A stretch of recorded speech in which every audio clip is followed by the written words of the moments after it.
Bobby Fischer. Era el invencible niño prodigio del ajedrez. Es uno de esos talentos que nacen una vez cada 100 años. Derrotó a prácticamente todos los grandes jugadores. Bobby Fischer fue la mejor máquina del ajedrez jamás creada. Fue el niño prodigio de Brooklyn, que se convertiría en el icono de la Guerra Fría, derribando en el proceso a un imperio. El ajedrez lo era todo para él. Más que parecer un jugador de ajedrez, parecía una estrella de cine, como Mohamed Ali en el boxeo o Tiger Woods en el golf. Era mucho más que un jugador, era un icono cultural.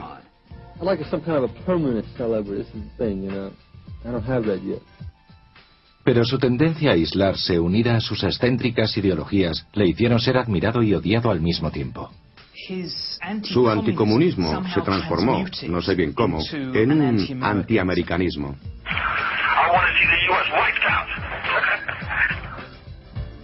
Es verdaderamente el orgullo y la tristeza del ajedrez americano.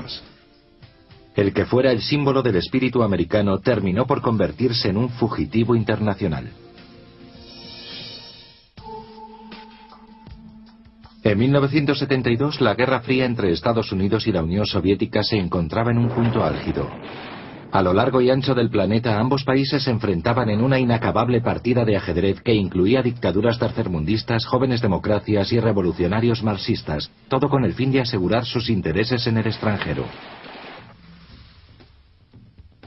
Pero en la helada isla volcánica de Islandia, concretamente en la pintoresca capital, Reykjavik, se iniciaban los preparativos para otro enfrentamiento, el Campeonato Mundial de Ajedrez. Nunca había visto nada igual. Algo que inmovilizó a una ciudad durante 14 semanas. El acontecimiento de Reykjavik no era una mera partida de ajedrez. Todo apuntaba a un enfrentamiento entre superpotencias, una confrontación entre ideologías políticas en pie de guerra. No se trataba simplemente de dos personas moviendo piezas en un tablero, era un enfrentamiento a escala internacional. Aquello generó un gran interés debido a la Guerra Fría porque se trataba de los Estados Unidos contra la Unión Soviética. A un lado del tablero se encontraba Boris Spassky, un afable ruso, campeón del mundo y producto de la máquina soviética de ajedrez. Boris Spassky era en esos momentos campeón del mundo y Rusia dominaba el ajedrez mundial. En realidad Spassky no jugaba solo. Lo hacía con el peso y el prestigio y la sagacidad de toda la Unión Soviética. En el resto del mundo, la mayoría de los jugadores eran amateurs, pero los de los países del telón de acero eran profesionales. Enfrente de Spassky se hallaba la promesa americana, Bobby Fischer, que con su enorme ego y sus peticiones extravagantes estuvo a punto de acabar con el campeonato. Nadie sabía si finalmente se enfrentaría al campeón Boris Spassky. A partir del momento en que Spassky y Fischer se sentaron frente al tablero, se acabó aquel momento de disuasión y espera en el que se encontraba la Guerra Fría, iniciándose una batalla a vida o muerte entre dos grandes maestros. Aquel duelo crearía un héroe inesperado en Estados Unidos. Había algo hermoso en su modo de mover las piezas. Era casi como si estuviera tocando el piano. Estados Unidos necesitaba un motivo para animarse y precisamente se lo dio Bobby. Robert James Fischer nació un 9 de marzo de 1943 en Chicago, Illinois. Fue educado por su madre, Regina, una brillante judía americana de origen ruso. Era una mujer muy inteligente, extremadamente perspicaz, además de ser bastante agresiva. Cuando Regina se trasladó al barrio italiano de Brooklyn, su hijo ya se había convertido en un genio. Tenía una memoria increíble, no solo para el ajedrez, también para los idiomas. De hecho, él hablaba 5 o 6 lenguas igual que su madre. Pero su condición de genio no le libró de ser un niño neoyorquino, o al menos no al principio. Era un niño maravilloso. Me encantaba llevarle a él y a mi hijo Michael a los partidos de hockey de los Rangers. Les encantaba. Pero todo aquello cambió cuando su madre le compró su primer tablero de ajedrez. Bobby se enganchó al instante.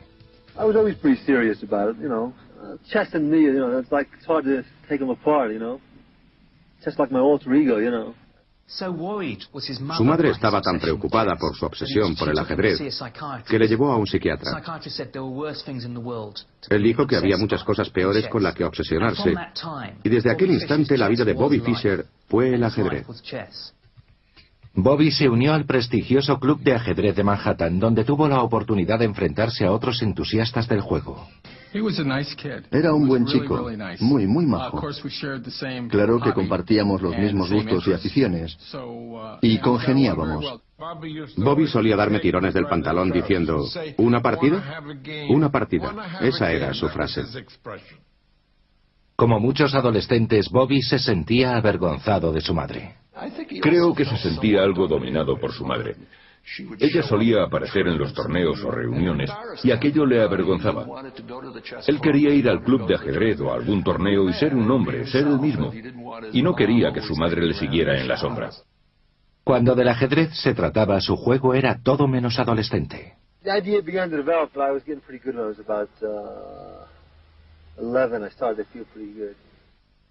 A los 12 años, Bobby ya se enfrentaba a algunos de los mejores jugadores de América. Bobby Fischer era una joven promesa. Yo esperaba aplastarlo y así fue. Pero fue la primera y última vez que lo derroté. Bobby tenía tanto talento que un buen día un amigo mío, el afamado gran maestro argentino Miguel Nardov, solía decir que no podía hacer nada mal, que incluso lanzando las piezas al aire, caerían en los cuadrados adecuados. En 1956, todo experto ajedrecístico del mundo había oído hablar de aquel prodigio de 13 años. Bobby comenzó a hacer torneos de demostración en los que llegaba a enfrentarse a docenas de jugadores a la vez. Intenté discernir cuántas jugadas solía anticipar, y parece ser que se adelantaba en 6 o 7 movimientos a sus contrincantes, cuando ellos, tal vez, preveían solo los 2 o 3 siguientes movimientos. Tenía un don para aquello, una geometría especial en su cabeza para el ajedrez, para ver las jugadas en su mente y anticiparse a ellas. Pero como en todas las cosas, sobre todo influía su determinación y amor por el juego. En julio de 1956, Bobby ganó el primer campeonato junior de ajedrez de Estados Unidos. Fue, como todos dicen, algo mágico. A los 13 años, Bobby era el campeón junior más joven de la historia, e iba camino de convertirse en una celebridad, incluso más allá del mundo del ajedrez. Pero aunque su juego estaba en alza, su vida académica no era tan espectacular como cabría esperar. A Bobby no le gustaba el colegio. Sentía que no le ofrecía nada. Le ocurría como a muchos niños brillantes. Se aburría con lo que le estaban enseñando. Era bueno con los idiomas, pero aparte de eso, prefería quedarse en casa para jugar al ajedrez. Y mientras otros niños de su edad jugaban al béisbol en la calle, Bobby se sentaba en su mesa para estudiar los movimientos de los grandes maestros soviéticos. Lo único que le interesaba a Bobby era el ajedrez, eso estaba por encima de todo. Por encima de las relaciones sociales, por encima de las chicas y por encima del colegio, de su educación. Era todo ajedrez y más ajedrez. Pero la obsesión de Bobby por el ajedrez le trajo problemas mucho más allá de las relaciones o el colegio. De hecho, aquella obsesión pronto se convirtió en su mayor obstáculo para triunfar.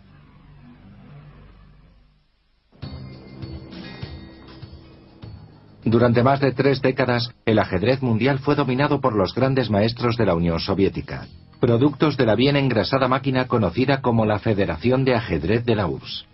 Para la Unión Soviética el ajedrez era un deporte político porque, claro, todos los deportes lo eran. Y, por supuesto, para ellos era la prueba definitiva de que el sistema soviético funcionaba.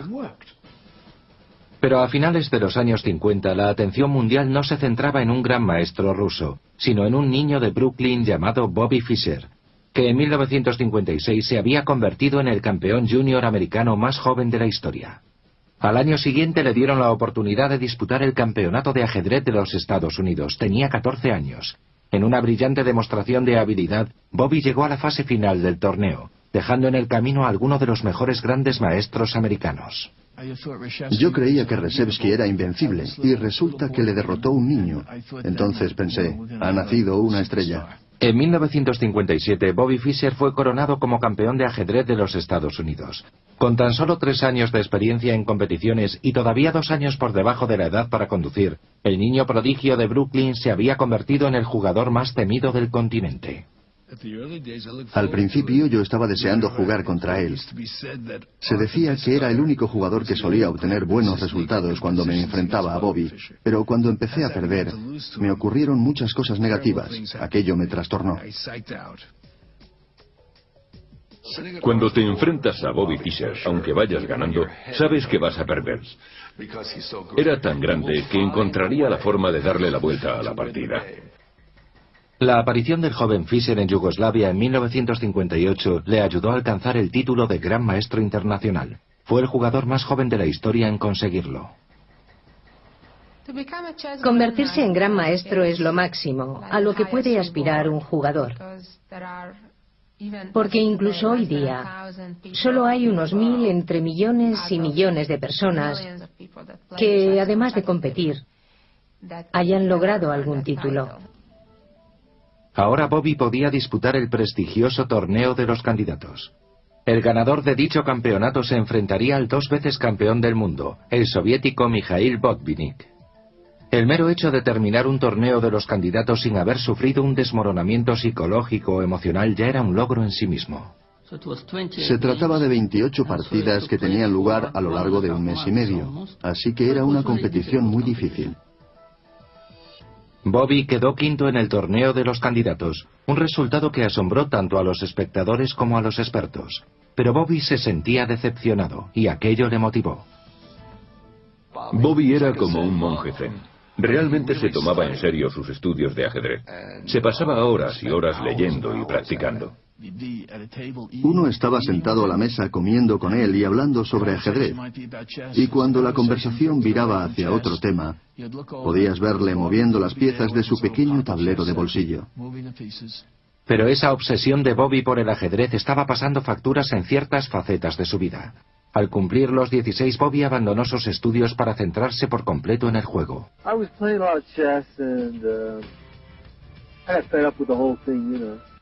La decisión de dejar el colegio enfureció a su madre. Debido a las constantes discusiones con su hijo, Regina acabó mudándose de casa. Aunque quería a su madre, él sentía que ella interfería de alguna manera en su carrera. La llamaba a menudo y por supuesto se interesaba por cómo le iba. Pero ella básicamente dejó que él hiciera su propia vida y siguiera con el ajedrez.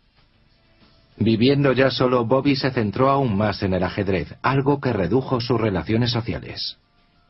Se sentía muy cómodo ante un tablero de ajedrez.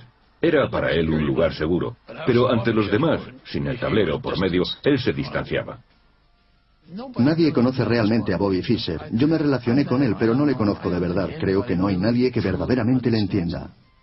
Para cuando cumplió 18 años, Bobby Fischer ya era un gran maestro internacional. Había sido campeón de Estados Unidos en 3 ocasiones. Pero el éxito tenía un alto precio. Además de haber abandonado sus estudios y ser antisocial, Bobby rápidamente se ganó la fama de temperamental. Todo empezó cuando estuvo a punto de abandonar el campeonato estadounidense de 1960, porque creía que las condiciones no eran propicias para el juego. Empezó a pedir todo tipo de cosas.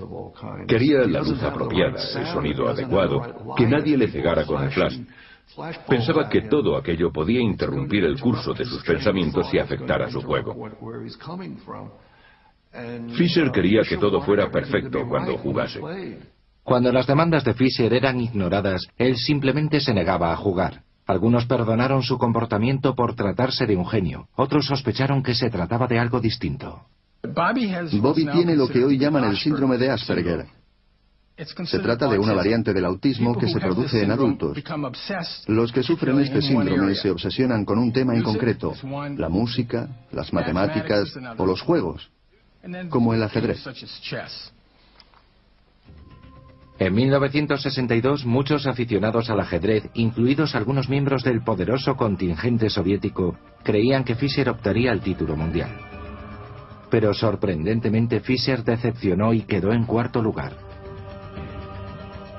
Tras abandonar el torneo, Fischer acusó a los jugadores soviéticos de conspiración. Él creía que los soviéticos intentaban amañarlo todo cada vez que había un torneo. Ya sabe, todos contra él. En otras palabras, que los jugadores rusos perderían ciertas partidas entre sí e irían todos a por Bobby. Fischer protestó boicoteando los principales torneos internacionales durante casi 3 años. 4 años más tarde, Fischer por fin volvió a la competición internacional. Una vez más, muchos creyeron que obtendría el título mundial, pero a la mitad de sus primeras partidas, Fischer se retiró. No le gustaban las condiciones y por eso aplazó la partida y más tarde no quiso jugarla. Su negativa a jugar le inhabilitó para la disputa del campeonato mundial, título con el que se hizo el poderoso ruso Boris Spassky. Un sociable y extrovertido jugador de 32 años que era la estrella en alza del ajedrez soviético. Con un récord de 4-0-2 en sus enfrentamientos con Fischer, Spassky era uno de los pocos jugadores a los que Bobby jamás había derrotado. Para Fischer parecía que se evaporaba toda posibilidad de convertirse en campeón del mundo. Después de desperdiciar una oportunidad más de ser campeón mundial, el 8 veces campeón americano desapareció de la escena ajedrecística internacional. En 1968, mientras Boris Spassky y los demás soviéticos lograban de nuevo el título mundial, Bobby vivía solo en la costa oeste, escribiendo de manera esporádica un libro sobre el ajedrez. Pero en 1970, tras casi 3 años ausente, Bobby regresó a la escena internacional con un bombazo. Desafortunadamente, Bobby no podía disputar el campeonato mundial. No había participado en el torneo americano y se había saltado las primeras rondas del internacional. Solo cabía la posibilidad de que otro jugador estadounidense renunciase a su plaza. Palvenko acordó cederle su plaza, lo que fue un gesto de enorme generosidad, porque él hubiera podido competir por alzarse con ese título. Y eso hizo que Bobby participase en el torneo internacional. Bobby aceptó aquella oportunidad.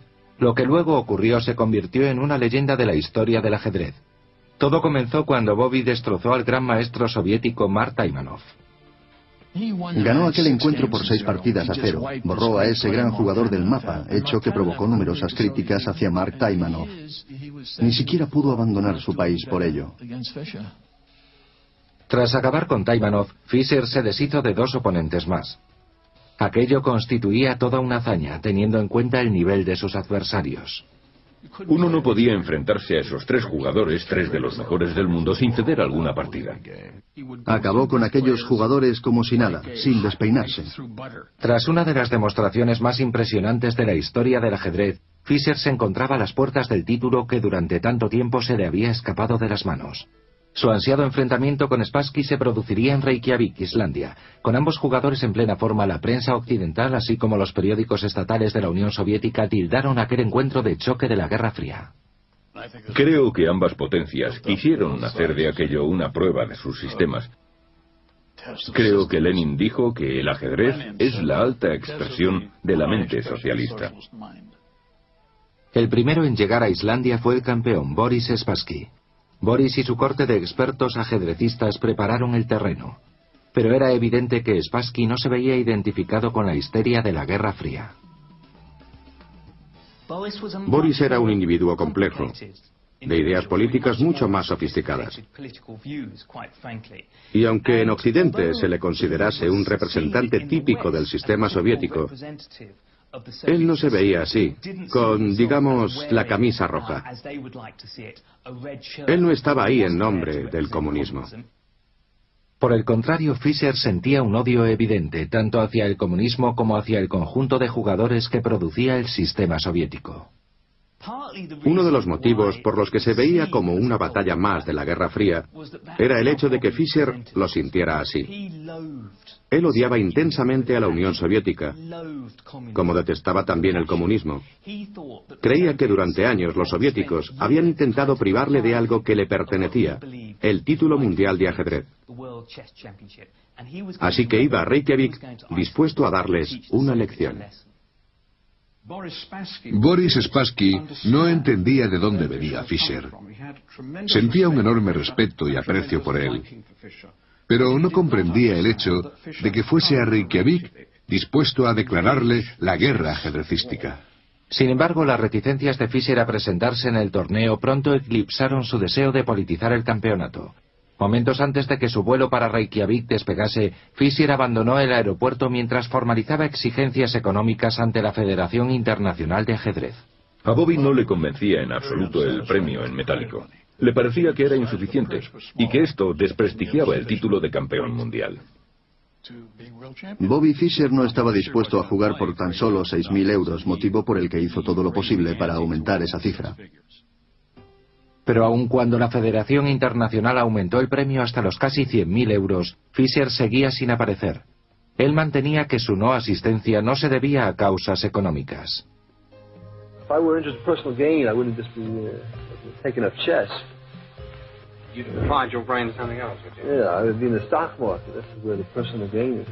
A medida que se prolongaba su ausencia, muchos comenzaron a creer que lo que le retenía en casa era el miedo y no era el motivo económico. Tenía una puntuación baja contra Spassky, nunca le había ganado, y en algún momento su confianza empezó a mermar. Mientras Fischer seguía enredando en Nueva York, en Reykjavik se procedió a celebrar la ceremonia de apertura. Lo más gracioso fue aquella ceremonia inaugural. Ahí estaban todas las autoridades, el presidente de Islandia y su gabinete, el presidente del Cuerpo Internacional de Ajedrez y Boris Spassky sentado en su sitio. Solo había una silla vacante, la del aspirante, que seguía en Nueva York negociando el importe del premio. El Campeonato del Mundo de Ajedrez había comenzado de manera oficial, pero era toda una incógnita saber si el duelo del siglo llegaría a producirse. Con una carrera vertiginosa sin precedentes hasta el Campeonato Mundial, el niño prodigio de Brooklyn había dado a su país motivos de sobra para creer que el dominio soviético pronto llegaría a su fin. Pero en vísperas de la partida más importante de la historia, Bobby Fischer se negaba a jugar. Con la prensa detrás del acontecimiento como si de una batalla más de la Guerra Fría se tratase, los políticos de Washington temieron que la actitud de Fischer podía ser interpretada por los soviéticos como un signo de debilidad americana. Fischer no tardó mucho en recibir una llamada de la Casa Blanca. El Consejo de Seguridad Nacional, Henry Kissinger, tenía que intervenir o sintió la necesidad de hacerlo para intentar convencer a Bobby Fischer de que jugase por América. La llamada es ya famosa, ya que al descolgar, su frase fue: "Este es el peor jugador de ajedrez del mundo llamando al mejor jugador del mundo". Alentado por Kissinger, además de por los casi 100.000 euros puestos sobre la mesa por un rico ejecutivo británico llamado James Slater, Fischer por fin se animó a jugar. Al contrario que su contrincante, Fischer acudió completamente solo al campeonato.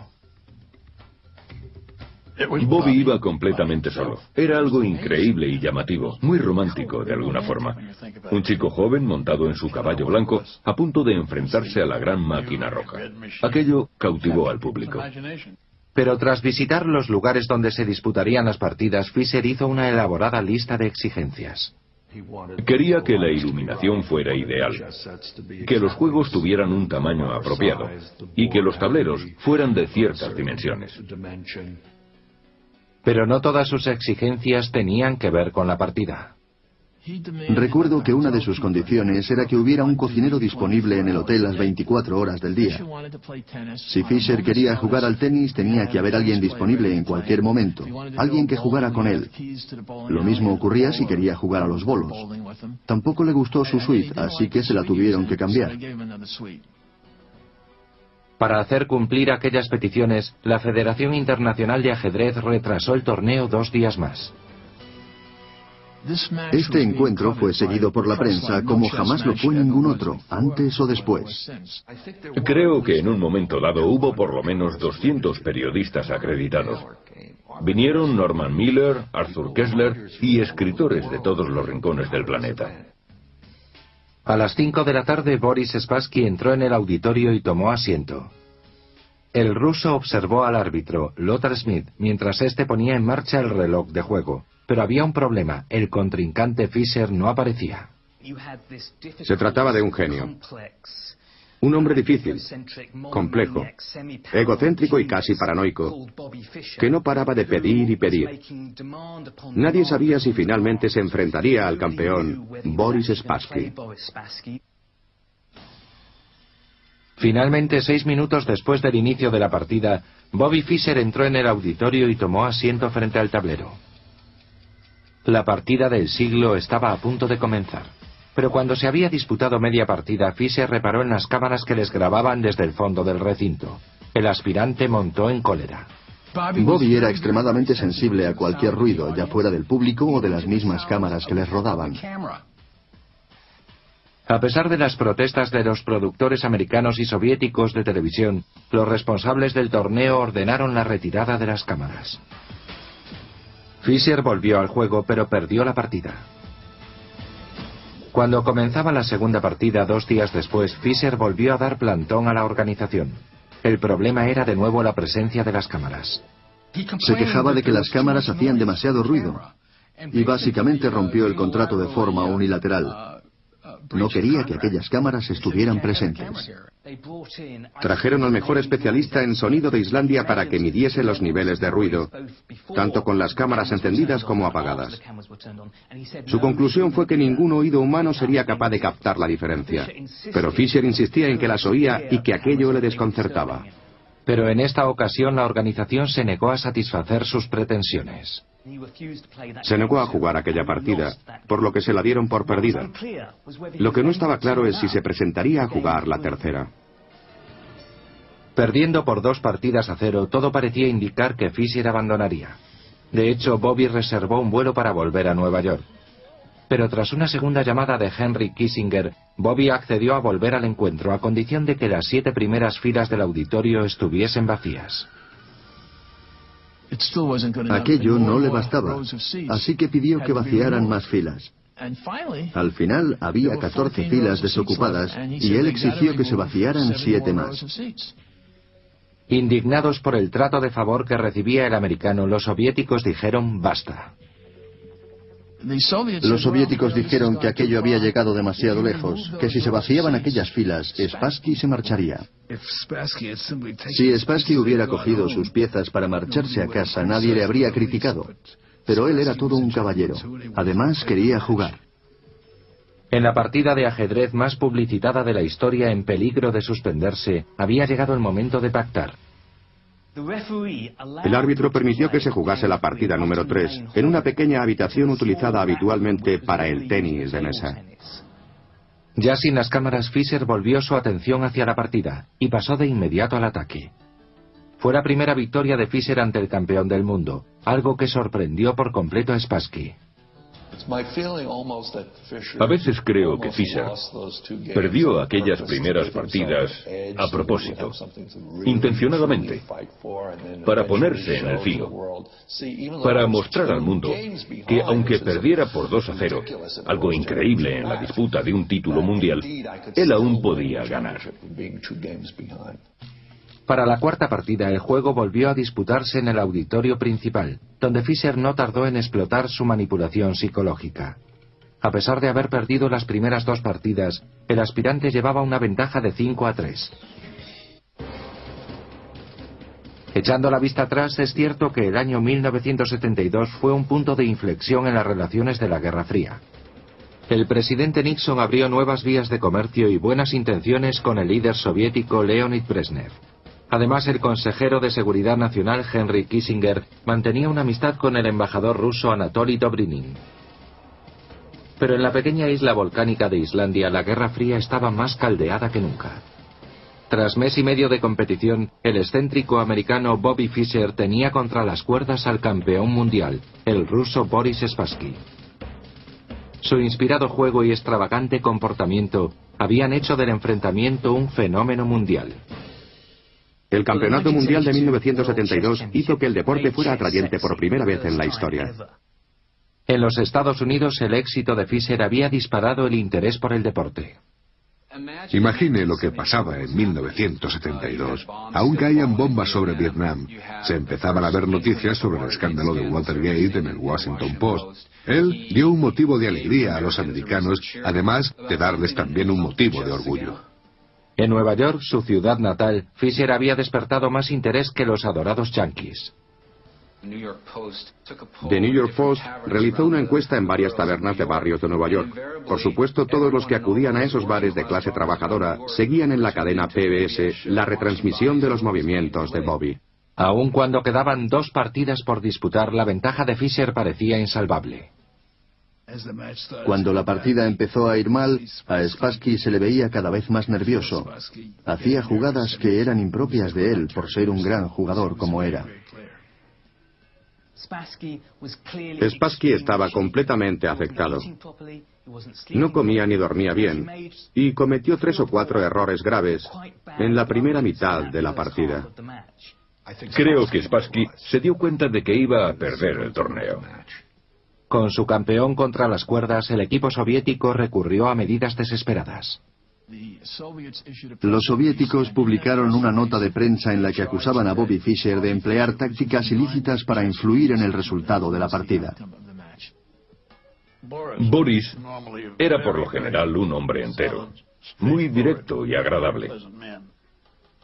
Sin embargo, denunció a los americanos por manipular sus sillas y quizá incluso la lámpara de juego. Las acusaciones pueden parecer absurdas hoy día, pero en el clima de políticas arriesgadas de la Guerra Fría, los organizadores no querían jugársela. Al final, llevaron a cabo 3 exámenes para comprobar que Bobby no estaba haciendo trampas. Tras un análisis de iluminación, de rayos X y una última prueba química en la que se analizaron todas las pequeñas impurezas del asiento de Spassky, no se encontró nada. Con los cargos por manipulación desestimados, Fischer volvió a concentrarse en el torneo. En la partida número 21, Fischer movió los alfiles y sacrificó la torre. La partida se pospuso esa tarde con Fischer por delante. Íbamos para analizar la partida y Fischer propuso que fuéramos a jugar a los bolos, así que fueron a jugar. Todos estaban intentando anticipar las siguientes jugadas. Todos los grandes jugadores del mundo menos uno, Bobby Fischer. Y cuando a la mañana siguiente se reanudó la partida, fue Boris Spassky el que no apareció. Sonó el teléfono y al descolgar, oí que era Boris Spassky. Decía, esta vez no puedo ganar. Y se retiró. El padre Lombardi y yo estuvimos casi 10 minutos corriendo como locos, hasta que bajamos a la suite de Bobby. Felicidades, eres el nuevo campeón del mundo. Y él contestó, que os lo pongan por escrito.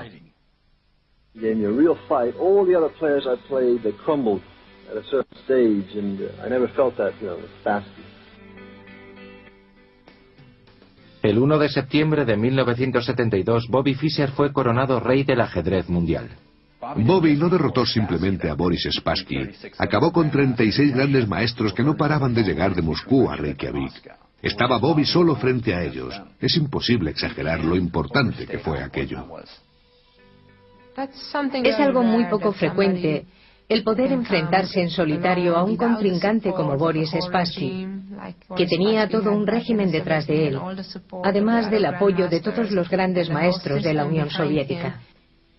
Para un país acostumbrado a utilizar el ajedrez como elemento propagandístico, perder el título mundial ante un flaco niño neoyorquino era toda una deshonra. La Unión Soviética acababa de perder un título que poseía desde 1948. Habían perdido el campeonato que hasta entonces había demostrado que el sistema soviético funcionaba, un juego que expresaba los valores de aquel sistema a través del tablero. Pero la condición de héroe de Bobby duraría más bien poco. Llegado el momento de revalidar el título en 1975 ante el novato soviético Anatoly Karpov, Fischer de nuevo se negó a jugar, incluso a pesar de los casi 4 millones de euros en juego.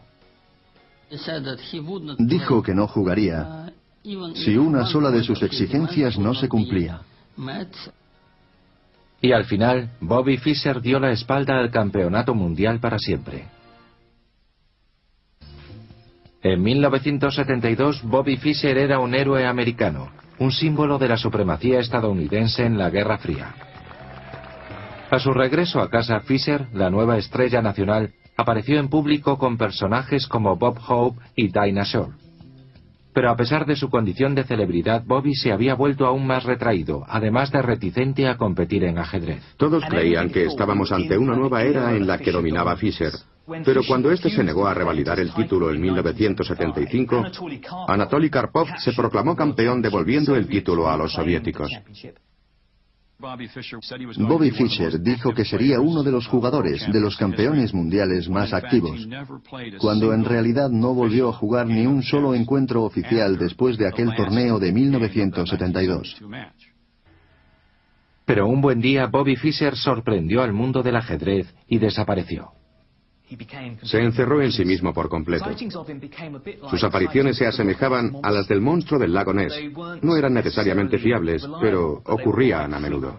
Pero aun a pesar de su ausencia, muchos aficionados al ajedrez lo seguían considerando el verdadero campeón. Cada vez que se celebraba un torneo de ajedrez, fuera cual fuera el lugar, Bobby llamaba la atención por su ausencia. Era el fantasma del banquete. Todos sabían que él seguía siendo el mejor jugador del mundo. Sin el ajedrez, Fischer no tenía nada. Ni educación, ni conocidos, ni un medio para sobrevivir. Durante un tiempo muchos pensaron que Bobby se había convertido en un sin techo durmiendo en las calles de Los Ángeles. Finalmente, en 1981, Fischer apareció en Pasadena, pero su vuelta no fue nada alentadora. Bobby fue detenido en Pasadena. Al parecer, se parecía bastante a un atracador de bancos perseguido por la policía. Y Bobby, fiel a su estilo, se negó a revelar su identidad. Como imaginarán, la policía del sur de California no está al tanto del mundo del ajedrez, así que no le reconocieron. Le tuvieron 48 horas retenido, lo que después daría lugar al clásico de culto del mundo del ajedrez llamado "Fui torturado en una cárcel de Pasadena". Según Fischer, fue estrangulado, desnudado y abandonado en una fría celda. Pero también hubo más incidentes. Incidentes que parecían indicar que Fischer, criado en el seno de una familia judía, se había vuelto en contra de su herencia. Iba de un lado a otro por California, poniendo carteles antisemitas en los coches. Estaba buscando algo, aunque no sé muy bien qué. Creció en la parte italiana de Brooklyn, donde muchos niños le proferían insultos antisemitas, ya saben. Nunca sabremos qué provocó aquella experiencia en su mente. Ha hecho comentarios extremadamente inapropiados referentes a algunas etnias en concreto. Y desafortunadamente esos comentarios son un fiel reflejo de su síndrome de Asperger. Fuera cual fuera la causa, en 1982 Fischer desapareció de nuevo. Según rumores, podía estar en cualquier parte, desde Alemania hasta Japón. Es evidente lo trágico que es que un artista no actúe en 20 años. Estaba en lo más alto de su juego, podía haber disputado muchas grandes partidas. Entonces, en 1992, con la limpieza étnica de telón de fondo, un banquero yugoslavo ofreció organizar una reedición del campeonato que enfrentó a Spassky y Fischer para conmemorar su 20º aniversario. El premio consistía en casi 4 millones de euros. Más de la mitad sería para el vencedor. Aquello sacó a Fischer de su escondite. Bobby decidió participar en aquel torneo del 92 porque no tenía otra opción. No tenía ni un céntimo, ni una casa donde dormir. Así que necesitaba el dinero. Desgraciadamente para Fischer, siendo un ciudadano estadounidense, no podía aceptar dinero yugoslavo. Existían sanciones contra Yugoslavia impuestas por la ONU, ya que aquel país se encontraba inmerso en una guerra civil. Había una orden ejecutiva presidencial que prohibía todo comercio con Yugoslavia a todos los americanos. Si infringía aquella orden, lo suyo era que lo hiciera y jugase sin más.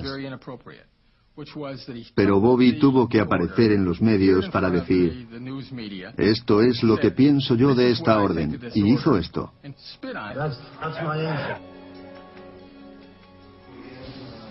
Fischer derrotó con facilidad a Spassky, pero acabó con su condición de dios del ajedrez.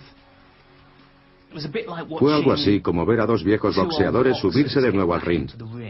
Hubo momentos brillantes, de genio, pero en realidad el juego no llegaba al nivel desplegado 20 años atrás. De algún modo mermó la reputación de Fischer, de la misma forma en la que la segunda parte de una película puede afectar a la original. Pero lo peor vino después, ya que al aceptar casi los 2,5 millones de euros, Fischer era ahora un fugitivo. Los informes le situaban en Budapest, Sarajevo, Tokio e incluso en Reykjavik. Finalmente Fischer acabó quedándose en la casa de la gran maestra húngara Susan Polgar. Cuando Bobby se quedó con nosotros, pasamos gran parte del tiempo jugando al ajedrez. Sabíamos, claro, que había ciertos temas como los judíos o el antisemitismo, de los que no debíamos hablar. El antisemitismo era solo una pequeña muestra del creciente radicalismo de Bobby. En el otoño de 2001, Fischer reapareció con una intervención radiofónica en Manila. Ahora era un disc-jockey a tiempo parcial, pinchando discos de rhythm and blues y expresando un antiamericanismo enfermizo. Su anticomunismo se transformó, no sé bien cómo, en un antiamericanismo. Aquel 11 de septiembre, mientras las torres ardían en tiempo real, Bobby contemplaba cómo se desarrollaba aquel terrible acontecimiento.